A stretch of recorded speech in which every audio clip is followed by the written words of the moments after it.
వస్తుంది.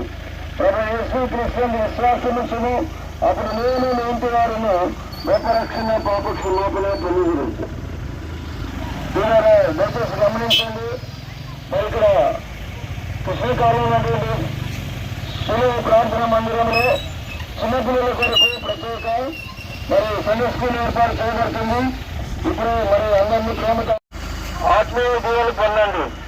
కృతజ్ఞత కొడుక కూడా ఏర్పాటు చేయబడింది. దైవ సేవకులు ఆలగడ్డ నుంచి దైవ సేవకులు మన మధ్యకు వచ్చినారు కనుక మీరు వచ్చి దేవుని మాటలు విని ఆత్మీయ మేలు పొందవలసిందిగా మనం చేస్తున్నాం.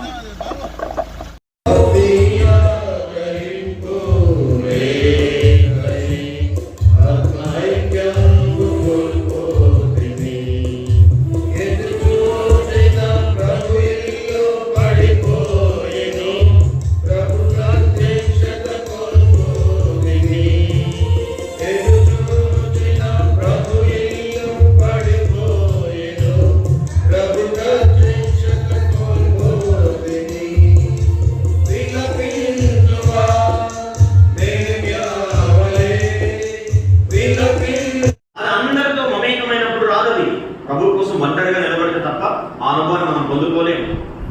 మూడోది గమనించండి త్వరగా. 4వ అధ్యాయం మొదటి వచనం, ఎస్తేరు గ్రంథం 4వ అధ్యాయం మొదటి వచనం. జగన్మయ్య తెలియగానే మొదటికి తన బట్టలు చింపుకొని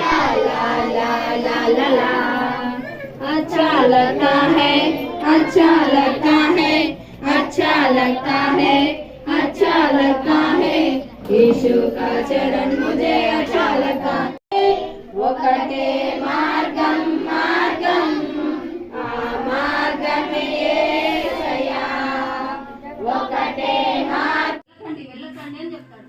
చెప్తే లేదు బాబు నేను వెళ్తాను, ప్రయత్నం చేస్తాను అని చెప్పి సరే అని అయినా కూడా బాంపోకి ఇష్టం ఉండకపోయినా ఏం చేస్తాడు, సరే ఆయన పోతామంటున్నాడు కదా సరే పోనీలే అని చెప్పేసి ఇష్టం లేకపోయినా కూడా బలవంతంగా ఆ మిషనరీని పంపించినప్పుడు పోయేటప్పుడు ఆయన ఏం చేస్తాడు తెలుసా? చెప్పినాను కదా ఆ కాలంలో రాగి తీగలు ఇట్లాంటి వాటికే విలువ ఎక్కువ. ఆయన ఆ మిషనరీ ఏం చేసినాడంటే కొన్ని రాగి తీగలు తర్వాత కొన్ని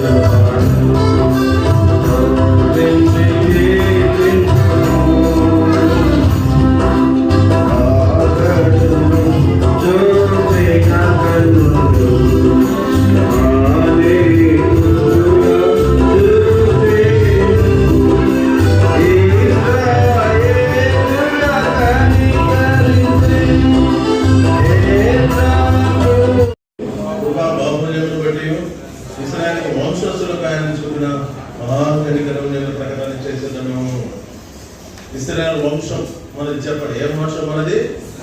ఇశ్రాయేలు వంశం. మరి ఇశ్రాయేలు వంశంలో చేరినారా? ఎవరు ఇశ్రాయేలు వంశంలో చేరుతారు? ఇజ్రాయెల్ దేశం కొంచెమే ఉంది అక్కడ కదా, కానీ ఇజ్రాయెల్ దేశం భౌతికంగా యూదులు, భౌతికంగా ఇజ్రాయెల్ గురించి కాదు చెప్పేది. ఆత్మీయంగా రక్షణ పొందిన వాళ్ళు, ఆత్మీయ జీవితంలో ఎవరైతే పరిశుద్ధులైనారో, పవిత్రపరచబడ్డారో వాళ్ళందరూ నిజమైన ఇశ్రాయేలీయులు. ఈయన నిజముగా ఇశ్రాయేలీయుడు అన్నాడు ఆయన గురించి. ఎవరైనా వెరీ గుడ్, చిన్నోడు చెప్పినాడు, గట్టిగా చెప్పండి. ఈయన నిజంగా ఇశ్రాయేలీయుడు అని చెప్పినాడు. ఎవరి గురించి? ఎవరు చెప్పారు? యేసు ప్రభు. ఎవరి గురించి చెప్పినాడు? నతానియేలు గురించి. ఇక్కడ ఒక ఆయన నతానియేలు ఉన్నారు. నువ్వు నిజమైన ఇశ్రాయేలీయుడా? నిజమైన ఇశ్రాయేలు ఉండాలి మనమంతా. ఎందుకంటే వట్టి విశ్వాసులుగా, పుట్టి విశ్వాసులుగా ఉండకూడదు. నిజమైన విశ్వాసులుగా ఉండాలి, నిజమైన క్రైస్తవులుగా ఉండాలి. క్రైస్తవుడు అంటే మా తాత నుండి వచ్చిన మేమందరం క్రైస్తవులమే అనేది కాదు. క్రీస్తుని కలిగిన వాడు క్రైస్తవుడు. చెప్పండి, ఎవరండి?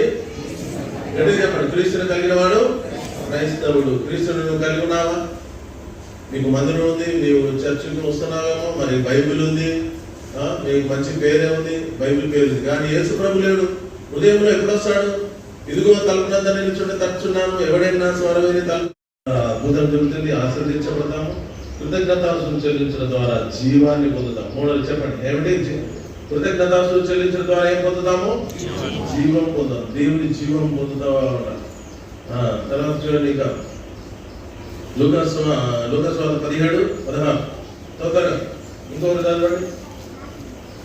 గర్ల్స్ ఫర్ సిస్టర్స్ లూకా 17:16 చదవమ్మా. ఇంకేం సోమరు గొప్ప శబ్దంతో సిస్టర్స్ గొప్ప శబ్దంతో దేవుని మహిమపరచుచు తిరిగి వచ్చి కృతజ్ఞతాస్తుతులు చెల్లించు.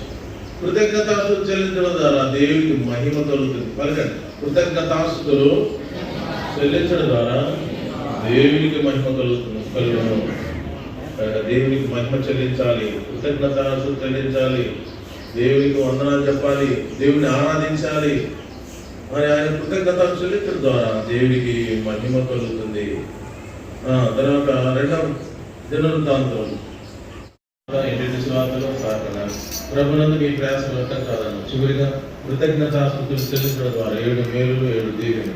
అట్టి అనుభవంలో మేము ఉండటం సిద్ధపరచు. ఇక్కడ కొత్తగా వచ్చిన బాయ్స్ ఉన్నారు, గర్ల్స్ ఉన్నారు, మరి చిన్నపిల్లలు ఉన్నారు, పెద్దవారు, సిస్టర్స్, బ్రదర్స్ ఎవరైతే రాలేదు వారి కొరకు కూడా ప్రార్థిస్తున్నాం. మనందరూ మార్మన్స్ పొందాలి, రక్షణ పొందాలి. హృదయంలో ప్రభు చేర్చుకొని యాకోబును మీరు ఇశ్రాయేలుగా మార్చి రాజకుమారుడిగా చేస్తున్నారు. ప్రభు నేను రక్షకుని అంగీకరించి నమ్మి బాప్తిజం తీసుకునే సిద్ధపరచమని ప్రార్థిస్తున్నాం. షిలోహు మహిమను పూర్వక ఇశ్రాయేలు ప్రదేశంలో ఉన్న మహిమను మళ్ళా నీ యొక్క మహిమతో ఈ స్థలాన్ని నింపమని ప్రార్థిస్తున్నాం. దేవాసన్నిధిలో విశాలపరచము. పెద్ద మందిరం ఉంది కానీ ఆత్మలు కొద్దిమంది వస్తున్నారు. కనీసం 100 మంది ఆత్మలైనా వచ్చడానికి సాధించారు. గిద్యోను తనకు కర్ణాటక భాష అయినప్పటికీ కూడా తెలుగు భాష నేర్చుకున్నాడు. తనకి ఇచ్చిన భారం, ఆసక్తి, సమర్పణ బట్టి వందనాలు. సలోమి కూడా అనారోగ్య పరిస్థితుల్లో ఉన్నప్పటికీ కూడా ఇచ్చిన భారం, ఆసక్తి, పట్టుదల బట్టి వందనాలు. కొంతమందిని సమకూర్చగలిగినారు. అయితే వీళ్ళు బాప్తిస్మానికి కొరకు సిద్ధపడాలి. అది టార్గెట్, అది గురిగా పెట్టుకొని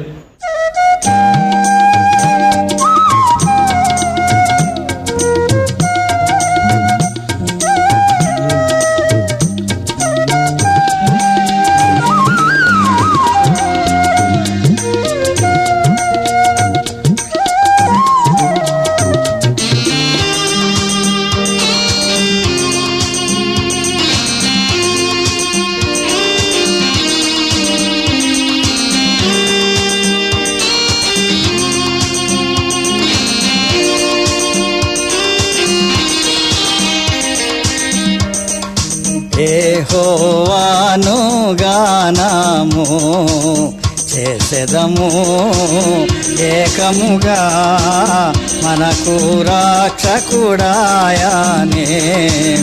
ఆయన మహిమ పాడెదము, ఆయనను వర్ణించెదము.